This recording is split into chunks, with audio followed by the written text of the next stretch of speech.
What's good, guys? Welcome back to another episode of the Outcast Podcast, our conference talk. You already know who it is. It's favorite host, Jake, along here with my pendulous ball-having co-host, 80s.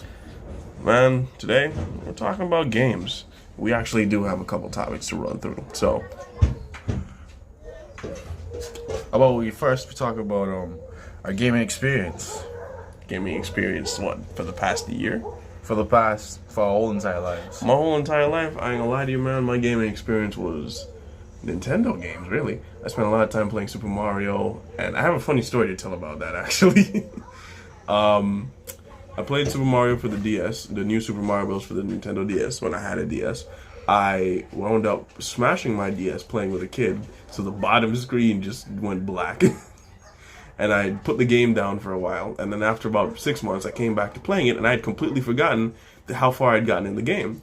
So for about the next year and a half, I had played just the first world every single week. And then I finally got to, I finally touched one of the thing by accident, and I realized the bottom screen still touches.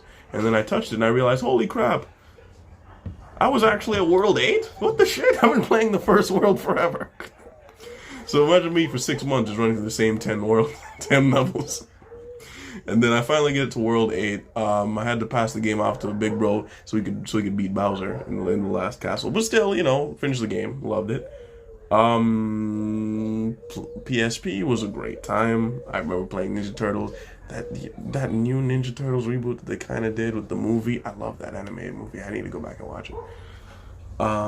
Which reboot? There's so many reboots. Yeah, there's so many. It was the one where Raph got a metal suit and shit and was swinging around the city. Metal suit.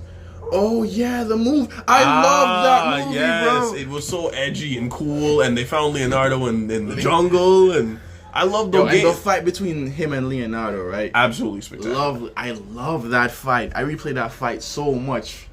Dude, I played the game PSP. That was amazing. How the hell did you not realize that was Raph though? There's a lot of weird mutants in the still universe. The shell, the armor still had the shell shape on the back. There's a lot of weird mutants out there. I'm just saying. They've never seen other mutant turtles though, and but it's possible if they got Bebop and Rocksteady though. They won't. But then again, they wouldn't expect. I would expect Leonardo to say, "Hey, he's a turtle." You know what I'm saying? You're really gonna think about that while you're in the middle of combat though? I mean, either way, he was trying to talk to him though. I get you. It was an amazing game, bro. Played it so many times. I remember finishing the game and being upset that I finished the game because I loved it so much. I wound up hiding it from myself, and then I could never find it again. So that hurt. You ever seen that TMNT game, Out of the Shadows? I believe I've seen it. Yeah, it was a revolution. I think it was a revolutionary game because with the graphics and shit, it was very, very different. In fact, let me just show you to jog your memory, dog. But when I was a kid, dog, and I saw that shit, I was like, oh my god, these niggas look real as shit. They got all kinds of interactive things with the environment and shit, bouncing off the environment, using the environment to defeat enemies and shit. You can switch between all four of the turtles, dog. They all kinds of different techniques and shit. I remember loving the Mikey level in the game that I played. I remember loving that. I played it must have 28 times straight in a day. I loved it so much. It's amazing how you were easily distracted as a child. I didn't get bored of shit so often. I think technology's taking us down a sad road where everything's short-term, short-paced content. It sucks. Yep. This one. Out of the Shadows. Holy crap, I love this. I was just, wow. Yes. I would still want to play it, dog. Mm-hmm. If we ever get the opportunity, definitely gotta take it. Was never really a console kid. I remember having a Game Boy Advance, and I left it at a hair salon and never got it back. That's the thing about being kids and having shit, dog. it always breaks or you lose it somewhere or something. Left it at a hair salon. I remember leaving it there. I remember catching a ride, my old lady, and we're driving away, and I just remember, fuck, it's there. Never got it back. You never told your mom to turn around? I told my mom, turn around!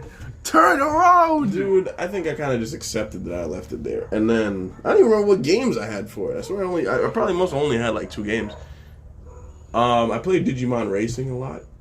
And Beyblade for the Game Boy SP. I think it's called the SP, Game Boy Advance SP. That the one that kind of flips open. And yeah, my cousin had one, and it was cool for him, and we played all the time. Digimon Racing was the thing I spent most hours on, so definitely rocked out with that.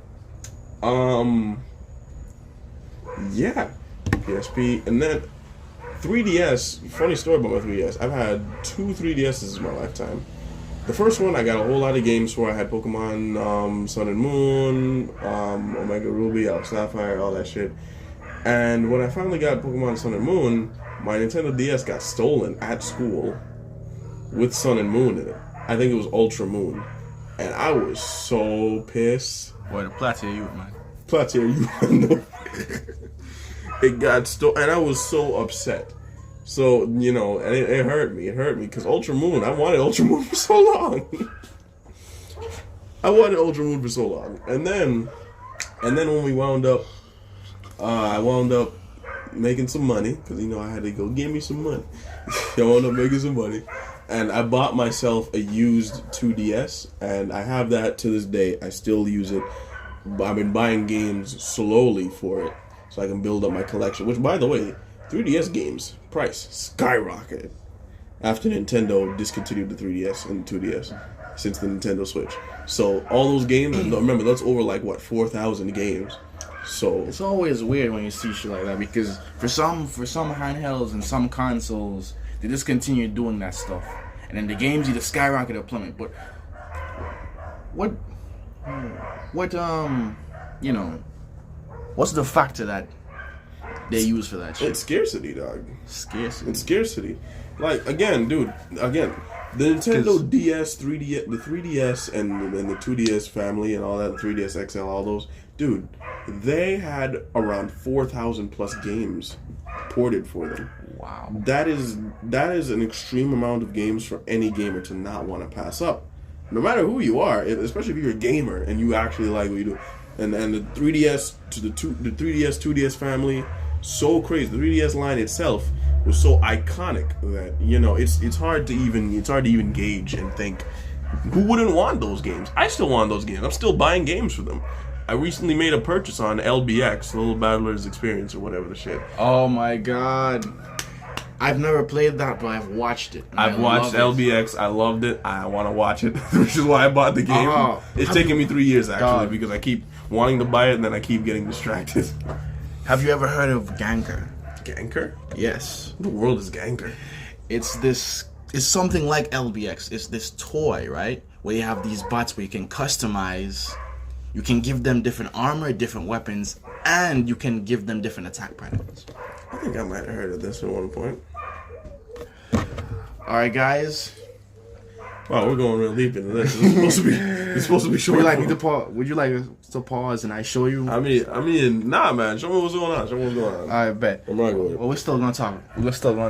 Yeah, I mean, I always looked in Nintendo is a boss because their handhelds always go up in value when they discontinue, and the games always go up in value.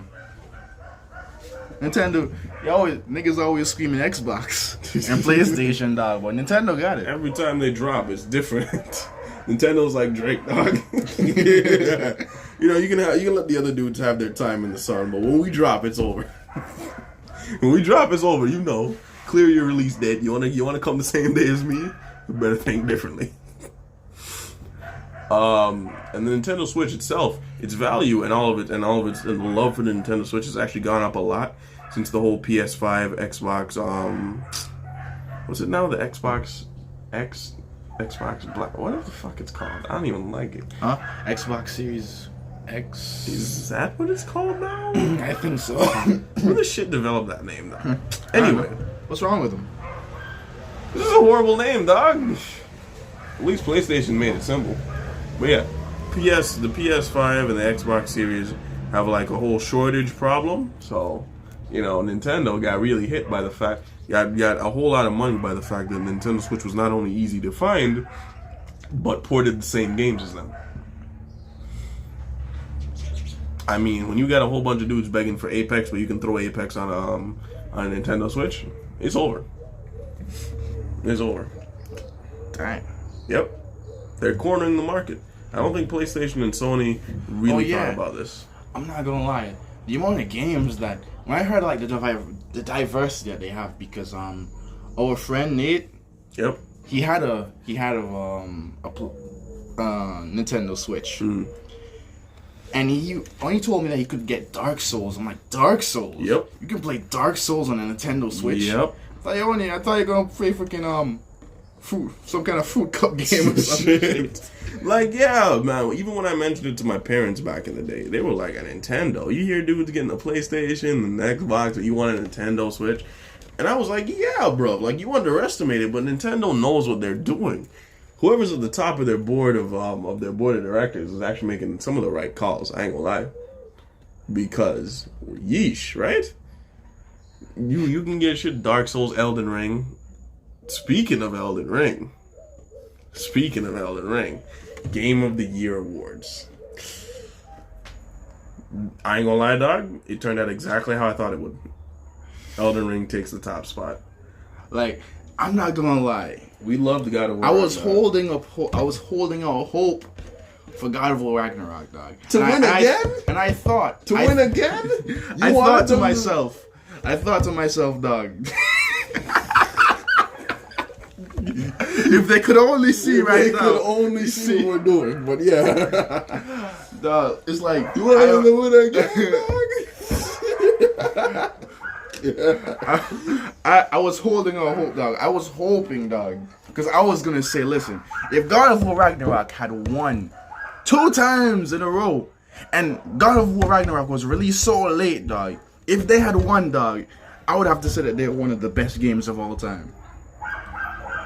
Because just Elden Ring had months of cultivation. 9 months. 9 months of pure time.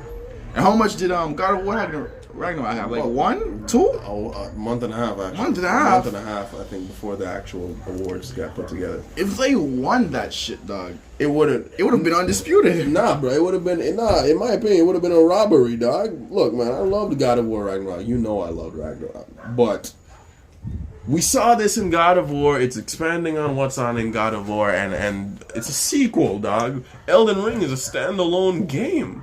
That's the part that makes me think it truly deserved the #1 spot for the year. The fact that it's not building off of anything else. Even the dudes who were developing Elden Ring were pretty I'm gonna say not credible. They weren't as accredited as other developers. The fact that they came out and dropped this banger and tore the whole game apart. You know what I'm saying? I had to give it to them. It was a crazy decision. A lot of people were holding out for God of War Ragnarok, but nah, man, Elden Ring had to take their spot. Something I had to come to grips with, dog, because I realized, listen, although they have all these new mechanics and all this shit, it's still technically like the same game. Yep, in a sense. it's expanding. You know, it's expanding. But Elden Ring is creating something so diverse that there's still videos being brought up about the lore to this day. We were just watching a video on the Godskin lore. Yes, and they were deciphering the songs that are written in Latin. They're sung in Latin, and they were, dude. So yeah, Elden Ring is going crazy for that shit, dog. Any new games that are gonna be popping off? Are you thinking of, man? Because I don't really keep up with games that often. I'm more of a collector nowadays, dog. I saw this new game called Forspoken, right? Forspoken. Yeah. It's like this magical parkour game. Like, what I'm imagining is hopping through a forest and you're throwing magic circles to stand on. Think of conjuring a magical surfboard to surf around over water using a Geppo like ability to jump and yeah. I think you'd have to see it for yourself. Yeah, you gotta let me see that, bro, because that sounds crazy to me. What would even be the story of that game? I don't know. I'm thinking it's a girl that's the protagonist. So I'm thinking this girl gets magically transported to some incredible world to fight some crazy monster or some shit. That's what I'm thinking. You're gonna have fun with this.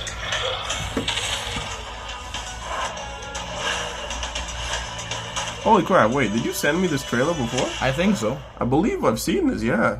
Frey Holland, daydreamer, cat lover, New Yorker. On a fateful evening, her life changed I'll be back. drastically. Alright. Mysteriously transported. While Hades is gone, guys, I gotta remind you to hit us with the HBO special. You know what the HBO special is, bro? It's the Help a Brother Out special, dog. We're trying to get to a whole lot of subscribers. Let's say 1K subscribers by middle of the year, 6 months, June, July. Let's call it that. Yeah, let's say July. 1K subscribers by July. It's a crazy goal, but shit, it's our goal, and we want to hit it. 1K subscribers. So hit us with the HBO special, guys. Thank you. Afia. Back to this.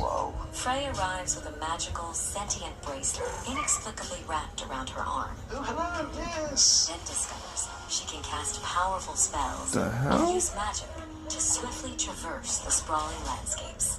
The last remnants of Athia's populace soon look to Frey as their only hope for confronting the Tantas, once benevolent matriarchs who now rule as maddened and evil sorceresses. What the hell? Reluctant to help, but desperate to find a way back home, Frey sets off on a journey through this strange and dangerous land.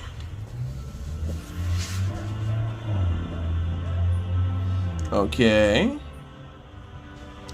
The only safe haven in Athia is Sepal, where refugees have gathered to escape the mysterious corrupting force of the Brink. Some of Athia's inhabitants will have quests to give or information to share. Others are willing to trade for valuable goods. And Frey may even find a small friend to act as a guide. At this point in Frey's journey, she has returned to Sepal from the wilds after finding a rare piece of Alvaha ore. In the right hands, this ore may prove to be most useful. When is it dropping? I wonder. You've seen this stuff before. Okay. That's amazing. This game, I'm gonna have to watch the whole trailer. You know something? off screen. I remember now. I showed you this. I did show you this. Yes, you did. But I showed you because I wanted to bring the fact that this game seems to have a lot of diverse sandbox open world mechanics. But that makes me have a fear. A fear of it that- being one of those games. One of those games that it has so much in game mechanics style, but the story is very lacking. Yeah, I've encountered games like that before. I believe I'm forgetting the name of the game, but there was this legendary developer. He was supposed to drop his magnum opus, and he released a game that was human evolution. It was basically you in the wild and shit, and you were evolving. Monkey? Not monkey. Mama. Tyler. I remember seeing a game like that. It was a dude in the wild, and you eventually evolved to become like a man. But the issue was like the game was just boring. It was boring, and I get it. Like he wanted to create his magnum opus. I mean, if you wanted to tell me you wanted to turn a video game, you want to make a video game out of evolution and shit, that'd be cool and all. But you got to make it entertaining. But yeah. I'm scared for. I am now that you brought that to my attention. It is a bit scary to hear all the mechanics, but no sense of a story. But the way that this is already being promoted, the narrative, the narration, I'm saying, kind of sounds like they got a story going on here. So I'm gonna hold out a bit of hope. Anything else? Have you ever watched Star Wars? Oh yeah. The game Fall of Order. They're having a sequel come One out. of my favorite games. Bruv, it was one of my favorite games, dog. But I think it cemented itself when I saw Darth Vader. That Darth Vader scene, the Darth Vader level, lives in my mind rent free. Rent free. Rent free. Oh God. The grin that I have on my face right now. Dog. Yep. I understand.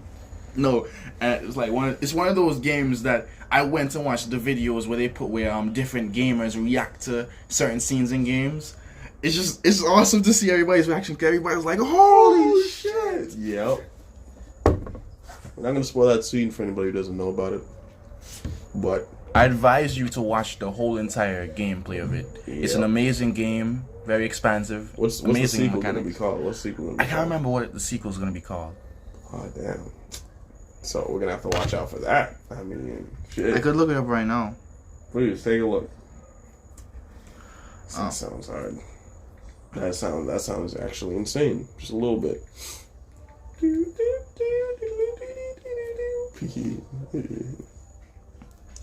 Jedi Survivor. I think this is it. Yes, it is. It is Jedi Survivor. God damn. What was his name? Cal? Yep. Cal looks old as shit, dog. What do you mean? Holy shit! Last time we saw him, he was like a little baby face. Exactly, dog. Why he look like he got he got two families and he's trying to hide from each other? But I didn't even realize how old he looked the last time I saw it, dog. He looked old as shit. Oh boy. Wow, the journey begins, my friend. The journey begins. I wonder if he started dating that girl that they picked up. The voodoo girl. Perhaps. What's calling him? Darmathian or some shit? It's the same race as Darth Maul. Yeah. But yeah, I'm excited to see that. I'd love to play it. Yeah. Too bad we're broke. Oh boy. Don't worry, man. We're going up. We're going up there. We're going up soon. Y'all just got hit us with the HBO special. Yeah, bro. Soon we got some consoles and we're gonna start doing some gaming content for them. I've been saying that for like a year, dog. I've been saying that for a year, That's dog. the problem. Hey, no. It's the fact that shit almost locked into place. And then it just fell apart. And then it fell apart. That's the sad part about it. Wow. Is there any games that you've played or seen that you were very, very excited for? That it just crippled your soul when you saw it and realized that it's not. You want to be real with you? Yep. Every Pokemon entry since Generation 6. Wow. I'm sorry, and we're at Gen 9 now. Damn, bruh. Dude, Mega Evolution was cool, but stop. Just stop. Like, I'll be real with you. Like, after Black and White, dog, I stopped. Yeah, exactly. Black and White was where a lot of really OG fans were like, it can't get better than this, and it hasn't. The story-wise, Black and White 2, best story in the game, best expansive universe in the game. The only games to have full-on just chill sequels, yeah. But then X and Y came out, and Mega Evolution was crazy. I can't lie. Oraz, Omega Ruby, Alpha Sapphire. I had Omega Ruby, rocked with it, amazing, spectacular. After that, I am just over it, dog. Alola was fun. But it wasn't good. It was fun, but it wasn't good, dog. I hated it so, and I played Ultra Moon, dog. I hated it, but it was fun, but I just wasn't with it, dog. I'm sorry. Z moves kind of broke the meta for a little while, and now it seems like every new generation they introduce some new random piece of bullshit. I think he was just Dynamaxing and Gigantamaxing a little while ago, and now it's Terastallization, where they basically get time travel energy and fucking turn into big crystallized versions of themselves, and you can change your type depending on what you terastallize into. Dude, I'm sorry. Pokemon has been a bit disappointing. Legends Arceus was crazy though. Not gonna lie. Legends Arceus has my love. It has my love. And I believe it's one of Game Freak's greater passion projects that they really put some effort into. It was definitely spectacular. Don't even decide on Brilliant Diamond Shining Pearl. Oh god. We spent 10 years waiting for a goddamn Diamond and Pearl remake for it to be so bloody butt cheeks. Like, you're gonna make a 3D Diamond and Pearl, make them life size. What's wrong with you, nigga? Why you gonna make everything chibi? Y'all just getting lazy, dog. And that's what happens when you give niggas too much money. Because they make money. Look, man, I love them, but I love Nintendo. I love you, Game Freak. I love y'all with my childhood. But please, figure some shit out. I think my problem nowadays with like concerts in general, when it comes to games or shows and shit, I think that people are just not putting enough effort into it. Like we see with all these DC comic makes entries right now. That's a topic for a whole nother show. That's a topic for a whole nother show. Nothing else new in game news? Nah, not that I can think of. I wanted to talk about my letdown of a game. What would your letdown be? Good day.